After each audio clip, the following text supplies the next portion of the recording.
এটা হচ্ছে একটা অটো রিভার্স ফরওয়ার্ড কানেকশন। এই অন সুইচ চালু দেব, একটা কন্টাক্ট ধরছে, অফ সুইচ চালু দেব, বন্ধ হয়ে গেছে। অন সুইচ চালু দেব, কন্টাক্ট ধরছে, এবং মোটর করতে করতে এই লিমিট সুইচে যখন লাগবে তখন ফরওয়ার্ড কন্টাক্ট ধরবে, আবার যখন এই লিমিট সুইচে আসবে তখন রিভার্সের কন্টাক্ট ধরবে। আবার যখন বন্ধ করতে চাইবো তখন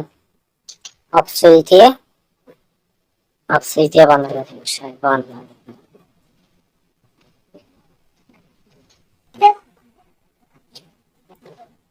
ফরওয়ার্ড,